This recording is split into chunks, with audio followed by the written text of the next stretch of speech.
Salut à tous, on se retrouve donc aujourd'hui pour parler d'un fait divers tout à fait effroyable. C'est celui de l'enfant retrouvé partiellement congelé à Perpignan en fin de semaine passée. Tout d'abord, les faits. En effet, jeudi, les pompes funèbres alertent la police qu'il y a quelque chose d'un petit peu de bizarre. Ils viennent de recevoir un appel d'un individu qui pose certaines questions qui ne sont pas tout à fait cohérentes.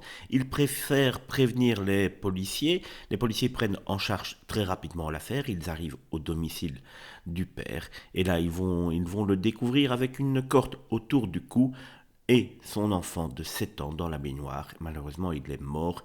Il présente des traces brunâtres sur certaines parties du corps, ce qui indique qu'il aurait été congelé.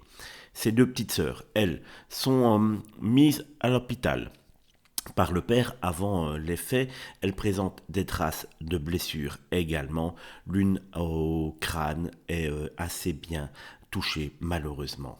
Le père avait la garde des enfants pour des problèmes de santé mentale de la maman et tenez-vous bien, la justice avait donc décidé de donner la garde au père car la mère pour la justice représentait en tout cas un danger pour les enfants. Vous allez encore me dire que la justice a évidemment beaucoup encore de travail à faire pour être au top.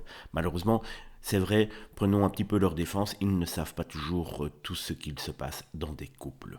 La mère avait déposé une main courante en janvier 2023, donc en début d'année, pour en signalant en tout cas des violences intrafamiliales commises par le père sur elle et sur les enfants. L'enquête est effectivement toujours en cours et a été ouverte pour meurtre sur mineur, tentative de meurtre, violence sur mineur, par ascendant, séquestration, recel de cadavres, faux et usage de faux. Les autorités judiciaires ont confié l'enquête à la police judiciaire de Perpignan. Fait encore un petit peu plus alarmant, c'est-à-dire que si le père est arrêté, l'oncle de l'enfant retrouvé mort et sa grand-mère ont également été arrêtés, sont poursuivis eux pour non-dénonciation de crime.